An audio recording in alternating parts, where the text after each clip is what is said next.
Hi, so I've just received Arteza Sketchbook and not sponsored by them. Paid for these myself, but I'm going to paint my first painting in here. And why not do it with these Arteza pens, brush pens? So, also not sponsored by them, bought these myself. So, how exciting! I'm going to do a Baobab tree with like a Namibian landscape. That's what I think. Okay, let's see how we go. Hope you enjoyed. I hope this sketchbook is nice. I've been looking for a nice one for a really long time. Enjoy. Okay, so first of all, I am an Arteza fan.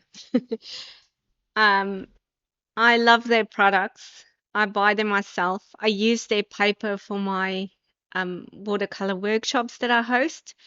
Even though I'm based in Australia, I ordered these on Amazon and I love it because number one, they have a lot of pages in their watercolor pads. So the ones that I buy for my workshops are like 30 or 60 pages in a pad, which is amazing.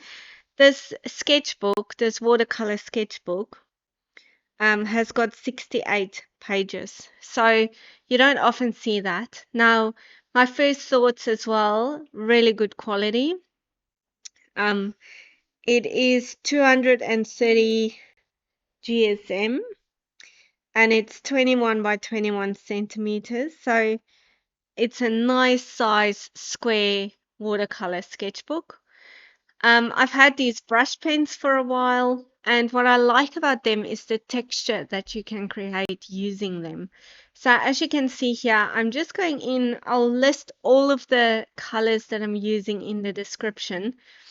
But I used all of them everywhere, so you've just got to play with it. But like for the grass, so I'm just going in with my colors, different colors, greens, yellows, browns, and then I just take my brush and I blend them a little bit. You don't want to blend it too much because you do want that texture. And then I'm doing just like a field in the background, and again, just a little bit going over it with water, blending it in, but not too much. I want texture, and this paper is really good. It's a cold pressed. It's taking a lot of water as well. When I do the sky just now, you'll see. But it's really great. I really love it. So I'm going in with a darker color, like a darker gray, just to do a mountain in the back. And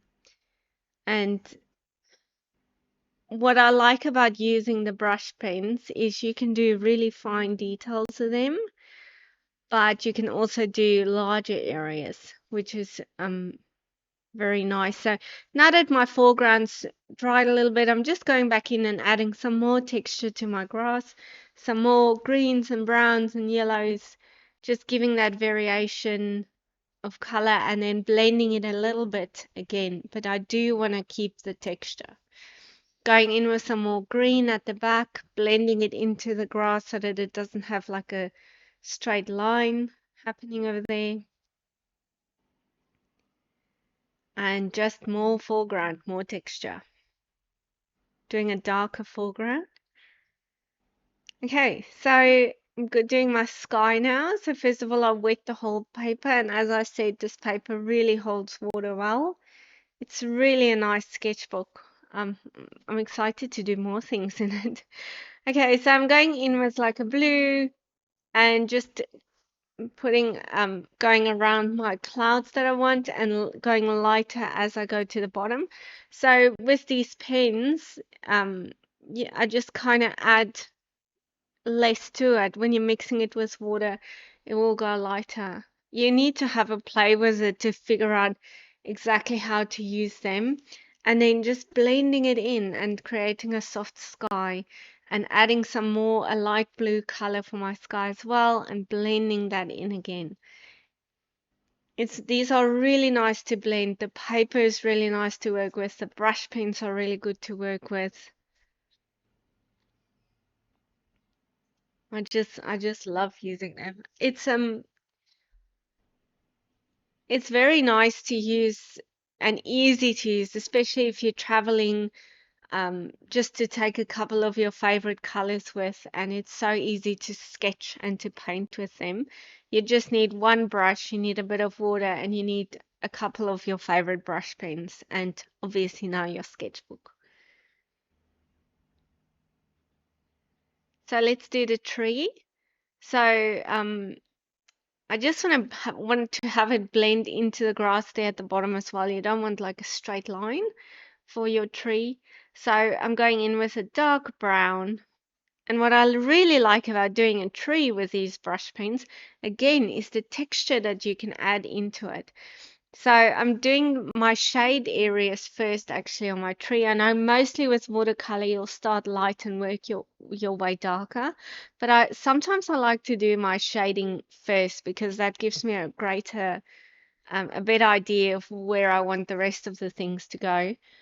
So I'm using my dark brown, blending it in, um, and now I'm taking like a reddish brown color. I'll list all of these in the description. I'm leaving some white space in between because I do want to soften it again with a yellow ochre or some kind of yellow color that just softens it when I'm blending it a little bit. But it just gives you that texture of the tree as well.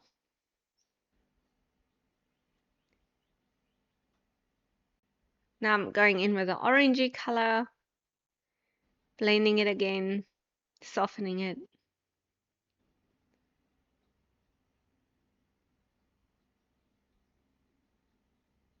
So I'm using a Princeton brush, round brush number 2, just to soften these edges.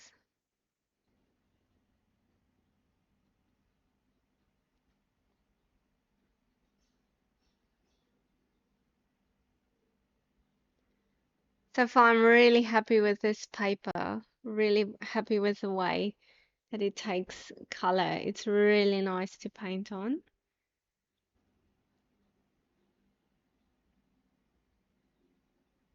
So I bought these off Amazon and it took a while to get here.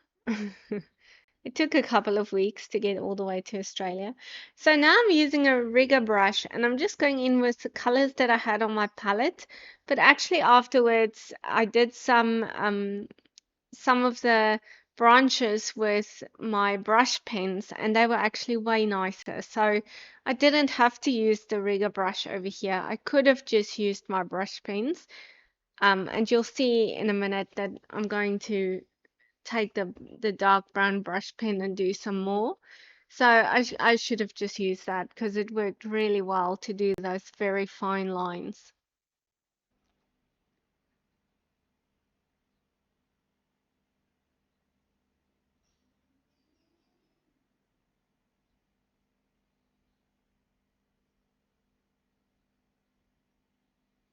When you're doing a tree, you don't want all of your branches to go the same way. So make sure that you're having some facing down, some crossing one another. There I'm taking the brush pen, the brown one, and I'm just doing some more darker ones as well. And I really like the way you can get a very fine line out of this. I didn't have to use a rigger brush. I could have just used my brush pen. Really nice.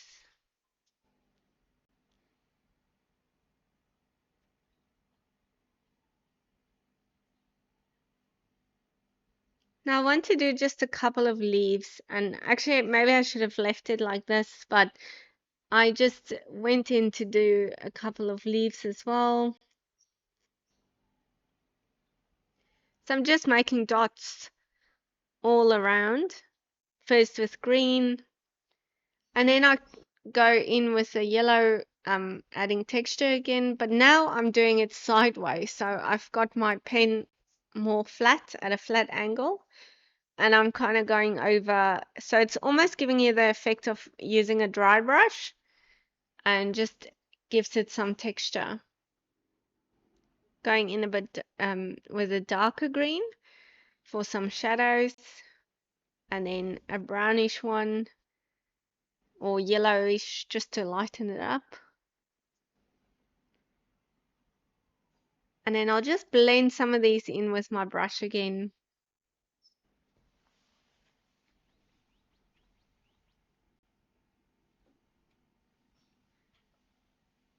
Do a couple of splatters.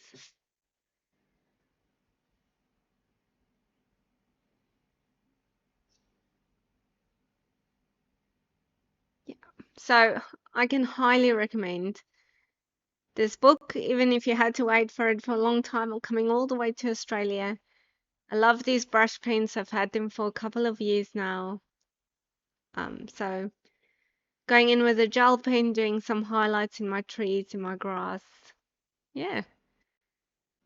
Well, I hope you enjoyed this little tutorial, but also a bit of a review because I really like the sketchbook and I like the fact that it's got so many pages. It's a nice thick sketchbook, nice thick paper, quality paper. And there we have it, the end product. Nice baobab tree. Sign it, date it. It's in my sketchbook so I can put a date on it. And all done. I'll add the Amazon links in the description below of where I bought these products. And yes, I can highly recommend them. I had fun doing this project today. Thank you for watching and subscribe to my channel if you want to see more.